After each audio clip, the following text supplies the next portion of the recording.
Here. I'm getting all the streams working. We're live on Zoom, and we're also doing this on YouTube as well. So that's going to get up and started in just a second here. And we'll wait for participants to come in. I see folks coming in already. Thank you very much for being here and joining me for this. I think it's our fourth webinar. And you know what? I got to mute something here. All right, there we go. Everything's working on this end. Cool. Well, so thank you for being here for these webinars. I'm Jeff Antoniuk. I bet you probably know that part already. And the purpose of these webinars is to try to get a little more conversation going. We're obviously all interested in learning to play jazz and getting to sound better and looking for good information. As we know, information is infinite on the internet. And so I think a lot of us are actually looking for curation, for somebody to help us sort through the information in a way that makes sense to us and in a way that gets us better quicker. That's what it's all about, right? So I'm glad you enjoy the Digging Deeper videos that go out every Friday. But I want more conversation always. That's why I started Jazzwire, and I get to have that conversation with a couple hundred people every week, every day on Jazzwire. And so if this is a way for us to, get talking a little bit more, that is fantastic. So there's still people coming in who are expecting probably about 100 people on Zoom, and then we'll see who else shows up on YouTube. So I tell you what, as we're waiting for people to come in, let me just play a tune. I did a streaming concert last Friday, which was cool and interesting to play to a really big room with like one person in it, who was the guy running the video. But it was a lot of fun playing with my friends. It was the hell of a band that played. And so we did a Charlie Parker tune called Moose the Mooch because Charlie Parker's 100th birthday was just a week or two ago. So let me just play a little unaccompanied rhythm changes here for you, and then we'll dig into the webinar today. What I want you to be thinking about is questions you have for me, whether it's about one of the past Digging Deeper topics, whether it's about something you're doing with us at Jazzwire, or anything at all. We can talk about it. All right, so Moose the Mooch.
Well, that's sort of like playing to a empty room, but it's like the whole internet out there.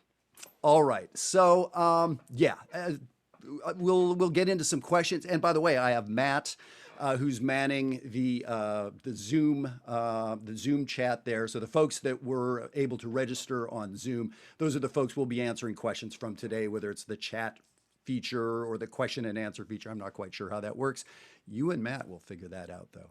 And before I go to Matt and take some questions, I want to let you know, if you don't know already, I have 4 workshops coming up. I started these workshops when the COVID virus hit, and people were, having to cancel classes and cancel, community college things and lessons, and that really bothered me. That now that we're having to be so isolated from each other physically, that people were going to lose ways to, interact with teachers and music. So I started doing these online workshops, and we've done 12 of them. They've been really successful. And the idea is it's me and 15 of you, maximum 15. So there's 4 of them coming up. The one tomorrow's already booked up. It's on funk and rock playing. But there's one coming up for the next 4 Thursdays, September 24th, October 1st, October 8th. So we can talk more about that coming up. But if you're interested in attending one of those, it's the Zoom platform, but it's not a webinar like this where I'm talking at you. We're interacting, all of us on the screen, all of us playing. So they're a lot of fun. So Matt, do we have any questions come in yet? I've had a couple people email questions to me who couldn't join us today. So I could get to those, or what do you have? Yeah, so this is from Greg asking, what are you practicing right now? What am I practicing right now? Yeah, well, that tune, Moose the Mooch, I've been practicing that for about 30 years, but that's one of those that I have to play practically every day. So I was getting ready to play it on the gig, but it's so challenging, especially on the tenor saxophone. So music, challenging songs, confirmation, never I can't stop practicing that. But I will say one of the new things that's been interesting me are some of the non-traditional pentatonic scales. So when we think of the pentatonic scale, this is stuff we'll be actually talking about. Well, we'll be talking about traditional pentatonic scales in the funk and rock workshop tomorrow. So the major pentatonic.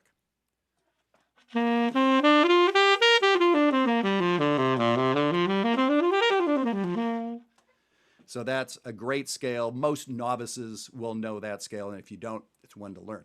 The minor pentatonic scale.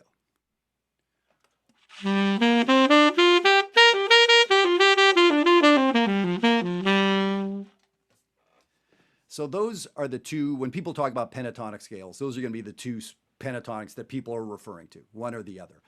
There's a bunch of other pentatonics, and I'm starting to get kind of hip to those. I've known these have existed, but I've never really spent the time on working them up and getting them under my fingers. So there's one that people call the Coltrane minor pentatonic. It's probably got a better name than that, but it's got Coltrane in the name, so I'm sticking with it. The recipe for that one is different than the two that I just played. This one is 1, 2, flat 3, 5, 6. So it's a minor scale with a natural 6, but no 7 in it.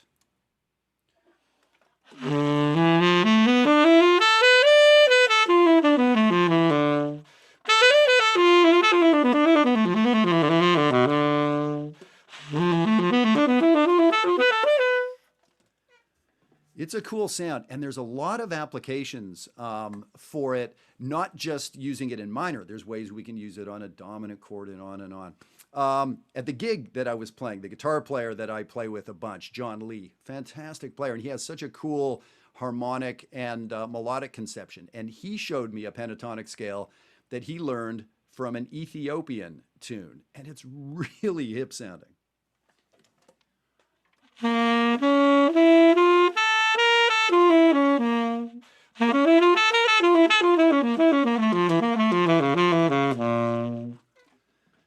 So I have an endless amount of stuff now to practice. It's one thing to play those scales. It's another thing to play them in 12 keys. Then it's another thing to learn them where they might sort of fit in a basic way. That right there, probably months of work. Now, modes of these scales, it's endless. So it doesn't matter where you're at, whether you're a teacher, a student, whether you've been playing 40 years or 4 years, it is never ending. So I'm sort of excited about these new melodic shapes, I'll call them, pentatonic scales, and what gets implied by them, which means, often that means harmony. So harmony comes out of these scales or vice versa. So that's a cool thing that I'm working on. And actually, let me answer one of these questions before I get back to Matt. And again, this is exactly what I want to do here. Is if you have some questions, some thoughts, let's talk about them. So what somebody emailed into me this morning, this is Francis from Germany, and is asking actually about one of the upcoming Digging Deeper workshops. And it's one that's called Building Your Vocabulary on the 1 chord. So it's a pretty specific workshop. And for my money, those are the best kind of workshops, not, hey, let's talk about jazz or saxophone workshop.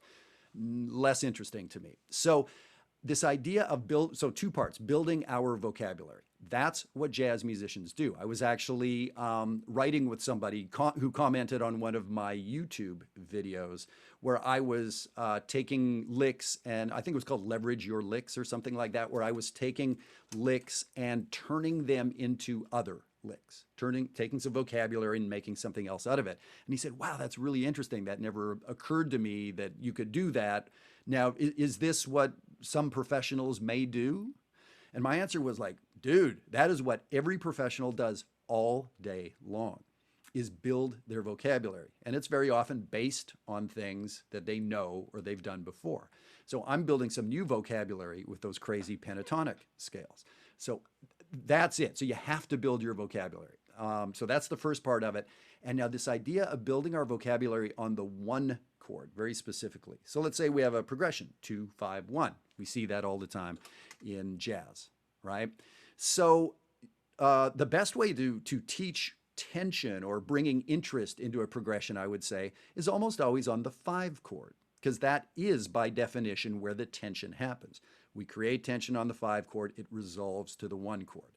So most of us spend years and years learning hip licks that go on the dominant chord. Cool. So now what is the next thing we may do? We may put some interesting tensions on the 2 chord. Less typical, but we do it. And one of the last 10 videos was on that, I think, creating tension over the 2 chord. Interesting, cool. The 1 chord is usually this simple thing. Half the time we land on the 1 chord and play a whole note, and that's that. We've resolved, ta-da. Okay, well, all your favorite movies, all your favorite books, your favorite art and paintings and architecture has surprises in them. You think we're going to end, oh, but we don't. Something else happens. Oh, the fake ending. Or we think we totally know the butler did it, but then we find out, oh, the butler didn't do it. We have to do some more work now. That's the good part, right? So building tension on the 1 chord, or just doing anything on the 1 chord, is what we're going to be talking about. So this is a big deal. So for an intermediate, more advanced adult player, so when I say intermediate and advanced, I don't mean getting your master's degree at University of Southern California or something. Intermediate, advanced for you folks, right? So if you've been playing for a while, if you can play some 2/5 licks, this is going to be a really, really good workshop for you to start expanding your playing, and also to help you understand what some of your heroes are doing when they get to that spot and you hear them doing something amazing that you're not used to. We're going to talk about some of those moments. All right, Matt, anybody else in there yet? Yeah, we got a question from Will, which is, over the course of a week, what foundational techniques / patterns or things do you or should we practice? And how much time per day? Got it. Over the course of a week, so foundational ideas or patterns or things like that. So yeah, great question. So definitely do be practicing foundational basic stuff at the highest possible level. A friend of mine is a really fine guitar player, and he was watching a video. I can't remember the person's name, like one of the top classical guitarists in the world. And what this person does is makes a cup of coffee in the morning, and it was a long period of time, 15, 20 minutes, they will play C to C sharp as half notes, C to C sharp. And they do that in slow motion over and over again, training where's the beautiful sound. You would think on a guitar, you slap your finger down and pull the string, right? Well, no, that's not how it works.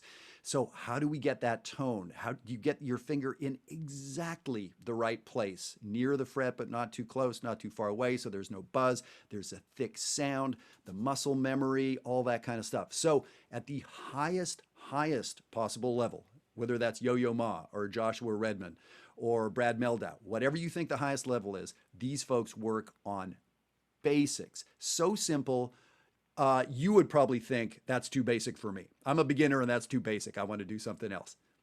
All your heroes are doing that basic stuff. So for me, I was warming up earlier playing scales. And so I was playing altered scales, but it could have been major scales or pentatonic scales. So the notes don't matter, and that's maybe what I'm getting at. What you are playing, I don't care about. Exactly. I care about how. So when we talk about foundationally, I think we're talking about how we are playing the instrument. So on Jazzwire, I make a big deal about what versus how. So what is C major scale or C altered scale? Okay, and that's important stuff, and we should learn that. But as we're warming up, or this foundational practice is how. Is my sound even, or are some of the notes sticking out? Maybe by timbre, one of the notes is kind of bright and buzzy, one's kind of dull and dead. Well, that could be embouchure stuff, that could be a reed, that could be your saxophone, that could be your guitar amp. Whatever it is, fix it because we want that evenness, right? That's your job with this daily practice. So it could be evenness of volume.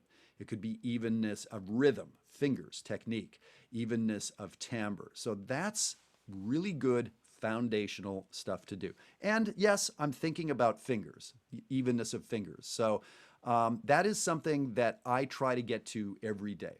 I think that's very important. I've made the mistake probably of doing that too much and not doing enough music with a capital M. So I've talked about this before in workshops and maybe even one of the webinars, but it's a great question and it's a great answer. Play versus practice. So I was just talking about practice, foundational practice on our instrument. Got to do it every day. But don't do it too much. I'm the sort of person that if you give me an hour, I might do 45 minutes of that. And then after 45 minutes, I might do 10 more minutes of it because I kind of like it. It tickles my brain. There's something about it that resonates with me. Cool. And that may be you too. Here's the thing. When you do that, you're cheating yourself from the important part of playing a song. It's fun, but not just because it's fun. All these ideas and elements and foundational things and vocabulary and scales, we're only practicing that stuff so that we can get it into a song and sound better. So I've been guilty of doing too much of that accumulating technique, and technique meaning not just fast fingers, but all that other stuff, accumulating that, but not enough of putting it into music. And so that's going back 20 years. So for the last 20 years, I've been reminding myself much, much more to balance practice and play. So I tell people 50-50, keep it simple. You don't have to do a big, long, crazy spreadsheet with every moment of the day broken down. If that's you, do it. But about 50% of your practice time should be foundational things, scale things, tone things, evenness things, controlling your instrument things. Practice. And then the other half, play. In other words, pretend you're at Carnegie Hall, put on a backing track or don't, do like I did playing Moose the Mooch, and just play and give all that stuff you practiced an opportunity to come out as you play. So, and a lot of people sort of ask me to get more specific, and I don't really want to. That's your assignment. Do it 50-50. Do that for 2 weeks. So try to practice every day and break your practice up 50-50. I don't even care how you break up the 50% practice and the 50% playing. Make it 50-50. Almost everyone comes back to me. It's like, man, that's really good. And I notice myself getting better. So that's why I don't want to get more specific, because that means more words and that means more confusion. So let's leave it there. No more words, no more confusion. Give that a try. Get back to me. Let me know how it went. All right. What do you think, Matt? Any other questions there? Yeah, quite a few now. We got Cool. one from Robert McMillan asking, building language seems to take time. As we begin, should we learn shorter pieces first and then either combine those bits or learn longer pieces? Yeah.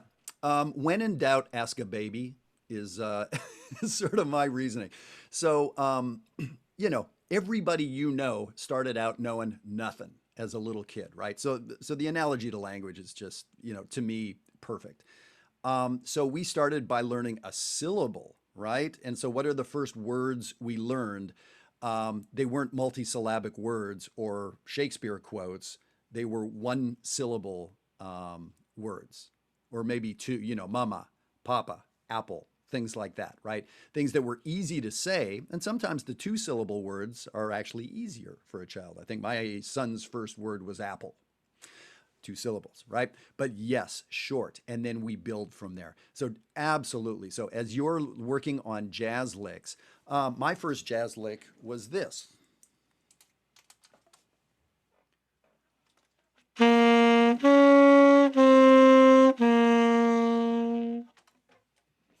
was 1, flat 3, 2, 1, and then I learned that in some different keys. So something as simple as that, that doesn't even seem like it could be usable, or, certainly not hip enough that John Coltrane played it. But here's the thing. Yes and yes. Coltrane played that constantly, and very, very usable. That's the basis of probably half the melodies on earth. So yeah, a great question, and implied in there, and I think it was Matt said it, that yes, we should learn vocabulary. Yes, this is something we need to do, and yes, it does take time. Just like for me to learn a new word, you could teach me a new word in the English language. I don't quite know. I'll be able to say it pretty quickly, probably. You'll tell me what it means, and I'll know that. And then I will get up, walk around the room, come back, and have forgotten it. So yeah, so then it is the work of remembering, remembering, remembering. Now I wake up tomorrow. Am I going to remember that word? Am I going to use it in conversation? Almost certainly not. So that lick you practice today, is it going to come out in a solo tomorrow? Almost certainly not. So you have to keep hitting it days, weeks, months. I'm definitely practicing licks today that I've been working on hard for 4 months, and they're starting to come out in my playing. So yeah, it's a commitment. So if you're looking for something to learn really quickly and just be awesome at super fast, jazz is probably not for you. We can leave that there. Matt, what else do you have? Yes, I have a question from Venki, and they're asking, do you think it's mandatory to play classical first or classic first before you start playing jazz? Got it. So when you say playing classic, so I'm assuming that means classical music, because somebody might refer to classic jazz versus fusion or something. I'll answer both questions. So I started out as a classical piano player, did many, many years. I'm from Canada, so we use the Toronto Conservatory method, or a lot of teachers do, which is related, I think, to the Royal Conservatory in England. Everybody has the Queen on their money in Canada and in England, so I think it has something to do with that. So I came up playing classical piano. I wasn't a huge classical music lover when I was a 14-year-old boy. That's just what I was made to do. When I got into the saxophone, it was through band in school. And of course, we're playing marching band and concert band. And so the first saxophone lessons I took were from a great classical player. I went to the University of North Texas, where at the time, so a very, very famous jazz school, the first jazz school on earth, the first school that offered a jazz degree. I went there, but when I was there in the 80s and early 90s, all your lessons were classical lessons. Okay, so I did a ton of classical playing, which taught me great technique and taught me musicality. It taught me a ton. But of course, the tone is very different. If you take classical guitar lessons, the technique, the picking, like so much of it is very different from playing jazz or rock guitar, right? Playing timpani teaches you great things, but that doesn't quite relate to the drum set. So, so you don't have to. Let me put it like that. With a good teacher, you can learn all the things you need to learn from the classical side, but be playing jazz from the beginning. So that would be an answer. An instrument like the piano, that has this long history of classical study and classical technique, I would say, why wouldn't you play classical piano and learn all that great repertoire and get to play Liszt and Chopin and Bach on the piano? Yeah, do that, because it's going to make you so much a better jazz player. So yeah, there's that. And then, to answer the other maybe question that was hiding in there, classic jazz, which we could call maybe swing or, pre-bebop or something, versus jazz that's later. It's important to know all of it. Jazz is a very historic music. So I came into jazz through fusion kind of stuff, Weather Report and Maynard Ferguson in the 70s and 80s. But as I got more interested in jazz, I listened back to what came before, all the way to the birth of jazz in New Orleans and Dixieland and traditional jazz and stride piano. So, start wherever you're at. But if you truly want to be playing, jazz at a pretty decent level, you'll want to expand and really understand the history of the music. But as far as classical music goes, especially for an adult amateur, I'm going to say don't worry about it, because you're not here to get a music degree. You're here to sound good and have a really wonderful experience. So That's what I want to optimize. And so let me talk for a second about Jazzwire really quickly. So you all hear me mention Jazzwire every once in a while. It's a subscription website that I started for adult amateur musicians. And I know many of you are enrolled on Jazzwire and studying there with me. It's for all instruments. It's not a saxophone website. And it's always based on music. So there's 3 lessons a week at 3 different ability levels, and it's always centered on a song. That's how we need to learn. That's earlier when I was talking about practice versus playing, we spend a lot of time playing, but I tell you what to practice to make everything work better. So I would love to get you folks enrolled in Jazzwire because it works. It's an astounding community. I could go on and tell you about it. But if you're interested in knowing more, sign up for a live tour. We do a Zoom call and we'll literally walk you through. We'll show you what it is. We'll show you how it works and what your playing evaluation would look like, things like that. So you can look in the show notes here, but it's very easy. It's jazzwire.schedulista.com, Schedulista. I think I spelled that right, schedulista.com. All right, I've got a question or two here, Matt, but let's hear what else you have. So I got a question from Richard asking, on Parker tunes or any jazz classic, do you play in same key on both alto and tenor? Probably a good idea if you don't want to carry both horns to a gig. If you don't want to carry both horns to a gig, sell one of the horns. So yeah, alto saxophone and tenor saxophone are in different keys. Soprano sax and tenor sax are both B-flat instruments, same key as a clarinet or trumpet. Alto sax and baritone sax are in the same key. So Moose the Mooch is in B-flat concert, which means it's in the key of C on the tenor saxophone, which means it's in the key of G on alto saxophone. So I know Moose the Mooch in 2 different keys. All that long, ridiculously hard tune, I know it in the key of C on tenor, key of G on alto. Can you play it in the key of C on both horns? Yes. But nobody in the band is going to know what the hell you're doing, and you're going to be in the wrong key. Because when you say, let's play Moose the Mooch, everyone's playing it in B flat. So in that sense, no. These songs exist in a given key. If you want to play Blue Monk, that's also in the key of B flat. If you want to play Long Ago and Far Away, that's in the key of F. So yes, so if you want to play both horns, you're going to be learning songs in 2 keys, or you'll just decide, I'm learning this one on tenor, and I'm always going to play tenor on that one, or I'm going to learn this one on alto. Now here's the thing, if it's your band, you get to boss people around. So yeah, you can tell them, hey, we're doing this song in this key. But at any sort of advanced amateur professional level, we wouldn't do that. It's on you to learn those tunes in the appropriate keys on each horn. And that's one of the reasons I started out playing alto sax and played it for years. Lots of recordings and lots of tours and, all that. But my voice, I just felt more comfortable on the tenor. So I put the alto down for 20 some years. And I've recently got a great alto, one of the Eastmans that I like so much. And so I've got that horn, but I just keep coming back to tenor and soprano. That's just feels kind of right to me. When I play a G on the tenor, that feels right.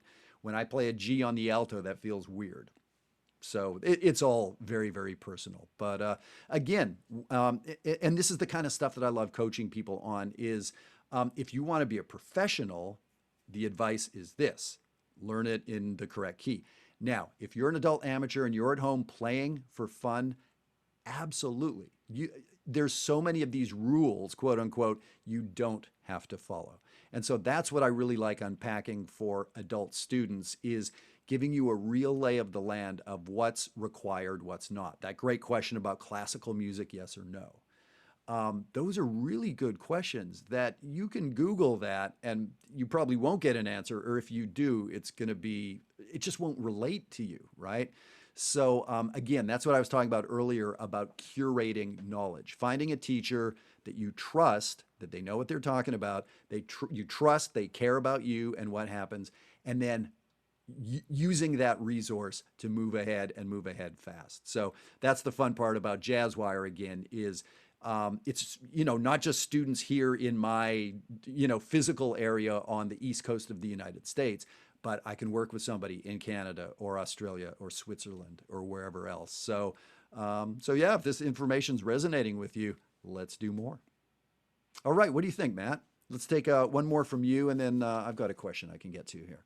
Sure. Got one from Luke, and he's asking, I practice eighth notes daily. Is it good to change scales so that you can challenge yourself? Got it. Luke, how are you? I think I know which Luke this is. I think this might be Luke from Vermont on Jazzwire. And yeah, so one of the things I've been challenging people on Jazzwire, especially in the red community, which is sort of the intermediate community, is to get comfortable with churning out a bunch of eighth notes. So it would sound like this.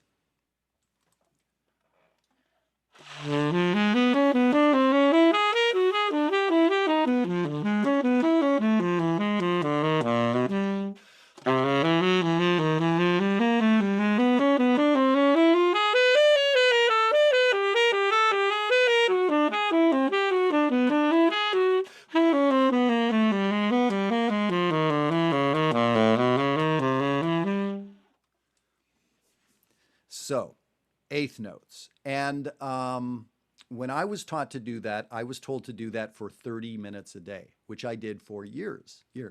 30 minutes of that. Random, straight, even eighth notes. And so this is a whole thing that we've been having an amazing discussion with on Jazzwire. You could watch one of the Digging Deeper videos I did on eighth notes.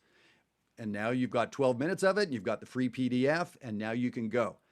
Yet it's not that simple. That's like watching a 12-minute video on skydiving. Here's a sheet on what to do, and now go. And the thing is, you do have all the information.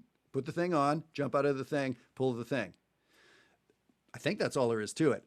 But there's some ways you can mess yourself up. The good thing about jazz is you don't make a splatting sound if you mess up your eighth notes. So, right, so the eighth notes. So what Luke was talking about is, should I change keys or things like that? And this, as I said, we've been talking about this. There's sort of two reasons we would do these eighth notes. So, and what's the big deal about eighth notes? So, a little thought experiment. An alien comes down to Earth. This alien knows exactly nothing about jazz, but has heard about jazz back home and says, tell me about jazz. And so you start talking and the alien's confused and the alien's like, look, just let's make it simple. Is jazz mostly whole notes or quarter notes or 16th notes? Like, let's start there. And so as you think about it, if you add up all the note values played in the name of jazz for 100 years, is it mostly whole notes? Nope. Mostly half notes? Nope. Mostly quarter notes? Lots of quarter notes, walking bass and stuff like that, but I think nope. Mostly 16th notes? Lots of double time, but no. So I think we would find out eighth notes.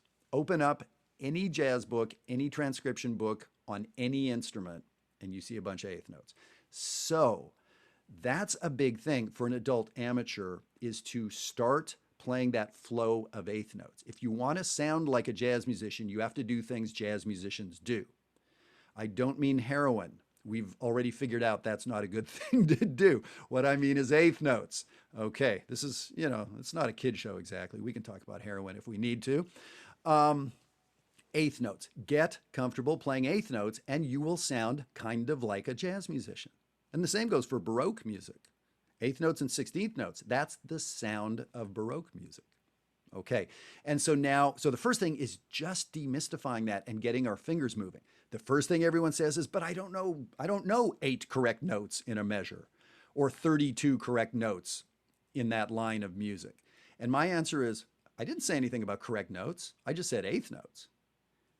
So that is where the work comes, is I don't care what you're playing, pitches, chord changes, total BS is fine with me. I want to hear eighth notes and just demystify that. So for Luke, sure, play eighth notes in the key of C, then play eighth notes in the key of C sharp, and you're going to find some little technical things that are different. The fingerings on the piano are different, right? So yes, so you can do that. Now at a more advanced level, which is how I was taught this exercise, Once you can play just endless eighth notes like I was, atonally too, I wasn't in a given key center. Now comes the really deep version of the exercise, which is how you're playing those eighth notes. So, did those eighth notes have the feel of John Coltrane or Kenny Garrett's eighth notes or Oscar Peterson's eighth notes or Jaco Pastorius's eighth notes? Each of those people that I just mentioned has a feel, right? Every actor that you can think of, every famous personage, think of, Winston Churchill speaking versus Nelson Mandela. Their voice is different. So sure, the timbre of the voice is different, but their cadence is different, how they speak, right? So the eighth notes is the basic language of jazz. So now we start talking about, great, you're playing eighth notes. Just that right there is huge and may take months, by the way. And they're kind of in time. Good. Now comes, now we start the super deep, pro level postgraduate work of, I choose to make my eighth notes sound like Freddie Hubbard's. And what's that about? So now we get into intricacies of articulation or not, of fingers versus chops, of how do we get our tone speaking in time. It gets very, very deep. And the fun thing is we're having those conversations. And that has to be done as a conversation. That's never going to be a one-time video and I'll turn you loose. That may get you started. But I studied these eighth notes for 2 years with a great teacher, Tim Hagens. And and it transformed my playing and my understanding. So great question. And obviously I'm excited about it and I care about it because I just gave you like a 14-minute answer to that simple, simple question. All right, Matt, do you have another one? Yeah, I have one from Tito asking, Jeff, what do you focus on when improvising on the spot? In other words, how do you make your improvised melodies in a live gig? Got it. Yeah. And it's interesting, improvising on the spot. And that seems like we're saying the same thing twice. Improvising is to make stuff up. So sure, you improvise on the spot. And again, the analogy of language, right? So I'm improvising on the spot. I'm looking into a camera here with the knowledge that a couple hundred people are watching right now and the knowledge that another 1,000 are going to watch over the next couple days. So I'm, maybe a little nervous, right? Yet I'm improvising, yet I'm not improvising. So do I have a script that I'm reading? No. But do I have vocabulary to count on? Yes. I've spoken English my whole life, and I've spoken it a lot. Okay, so just right there, I understand the language. And so to me, that's the foundations that we were talking about practicing earlier, is that I can just kind of speak the language. So I know my scales. So that's one of the things we're all going. But I just told you at the beginning, I'm also learning scales I don't know. There's no end to it. So, but I'm comfortable. I'm at a level of comfort with the language. Okay, so that's important. Here's the thing. If you asked me to improvise, to speak to you right now in German or Swahili, that wouldn't work. I still know as much as I know about music. The German part didn't change my memory, except now I don't speak the language, right? All the information is there. But okay, so I'm being held back by the language. So we have to learn the language first thing. So then the next thing is we have to learn what we're talking about. So I can improvise, speak all day long about jazz. I love this. I think about it constantly. And I teach, 40, 50 hours a week with Jazzwire. I'm always thinking about practicing and talking about music. So great. Now, if you asked me to improvise about putting a satellite into orbit, I know a little bit about that, but after about 3 sentences, I'm totally shucking and jiving. I'm literally making stuff up because I don't know what I'm talking about, right? So I have to know the topic I'm talking about. So what is the topic in this analogy? The song you're playing. So if you ask me to play Moose the Mooch, got it. I know that topic. If you ask me to play Lullaby of Birdland, got it. I know that topic. So in one of my masterclass groups, David last night suggested we do a Dave Brubeck song called Theme from Mr. Broadway. I don't know that tune. So it's printed out, it's sitting right there on my desk, and I'm going to be practicing it this afternoon. I will be less confident improvising on that song because I don't know the topic. I don't quite know the song yet. So this is what we do. We learn our instrument and the basics of it. So that's sort of like learning the language. Okay, so get good on our instrument. Then we have to learn the topic that we're going to talk about, which for me are the songs. That is why Jazzwire is built on songs. Every lesson. There is never a lesson that is not related to a song. Why? Because that's where it happens. That's how I teach. There is no better way to teach as far as I'm concerned. So that's it. So now when we know the language, when we know the song, that's when successful improvisations come up. Now here's the thing. I'm telling you, I'm giving you successful information right here, right? I'm improvising about jazz in English and I'm being very successful according to me. Am I truly improvising everything? No, I've said many of these thoughts for sure. These thoughts I've talked about hundreds and hundreds of times. Some of these sentences I've said the exact same way. They're licks of my vocabulary, licks, right? So yes, I'm improvising. I'm talking right now, but I'm relying on my vocabulary. So when you have the foundations of the instrument, when you have your vocabulary, the more vocabulary you have, and then you understand the topic you're talking about, that's where it comes together. So when I was improvising on Moose the Mooch at the beginning of this tune, the beginning of the webinar, there was definitely stuff I was improvising that I'm not sure that I've ever played before. And there's definitely stuff I wanted to fit in. I learned a new Don Baez lick, and it's this.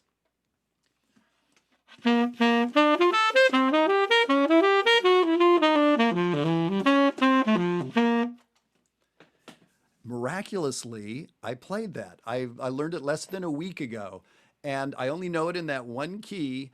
And there's one part of it that kicks my butt every single time in the third measure, but I got it. Okay, so as I was improvising for you, there was a part of me that said, Jeff, don't forget that really cool thing you wanted to say. So in that moment, I stopped improvising and I went into regurgitation mode. And it's like, hey, look, here's a thing I know. And then I went back to improvising. So a very long answer again to a good question. And I'm really fascinated by that process of when we're standing up and giving a speech, like sort of just talking, an extemporaneous speech, not something you wrote, and improvising. I love that. And I love comedy. I love stand-up comedians. And I watch a lot of documentaries and I love finding out about those comedians that were very much in the moment and walk on stage with no script, which sounds crazy, but that's what I do for a living, right? Versus those that hone and act like a craftsman. They've worked on that sentence, that punchline, they've worked on that for 4 months to get it just right. And then the combination of all of it. So to me, lots of great crossover there. So yeah, we went a lot of places with that answer, but I hope that was helpful. You know, when we get right down to it, the answer is a lot of everything, but I gave you the building blocks, right? The foundations of playing the instrument, the vocabulary, and then understanding the song you're playing. So those are the 3 pieces that the better they're in place, the better everything is. So Matt, we're almost out of time here. So we'll take one more question for sure. And we'll be doing more of these webinars. We do one every month or 6 weeks or something like that. But mostly I would love to see you at Jazzwire. If you're not sure if it's for you, or if you're not sure that it's worth the expense, do a tour. Take 15 minutes, do a tour. And I promise you're going to like what you see. So definitely check that out. And the 4 workshops we have coming up. This week's is booked up, but we have space in the next 3.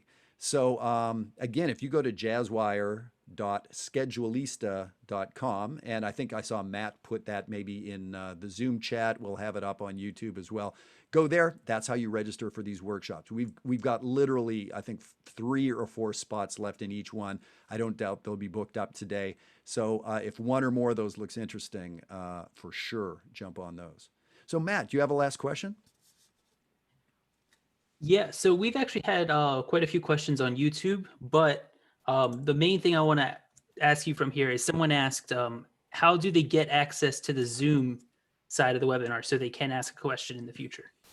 Got it. Yeah. So to be on the Zoom side, so we put that up on Facebook. So if you're looking at my Facebook page or the Jazzwire page, there's about 5 posts, and there's a link right there. If you watch the Digging Deeper videos, it's been in the show notes for the last 2 or 3 weeks. And for those of you that are subscribed through us to get the PDF each week, so each Digging Deeper video, and by the way, that's on YouTube, you can subscribe to the YouTube channel.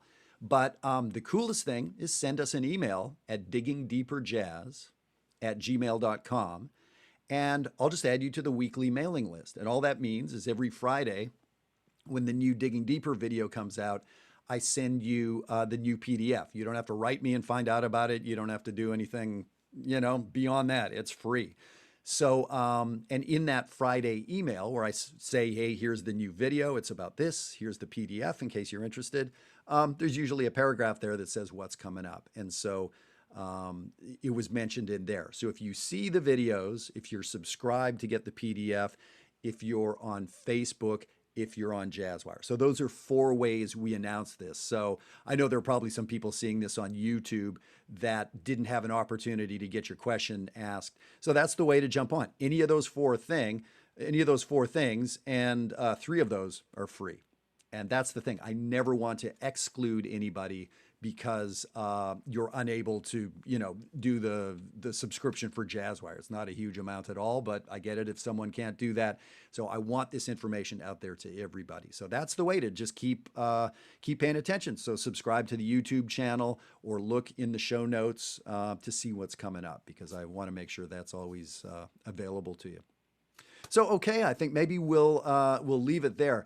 So thank you so much for those of you that jumped on here, that asked great questions. For those of you that we didn't get to your question, we will get to it. So, go to Facebook or YouTube and ask any of these questions. I'm always looking at the comments there.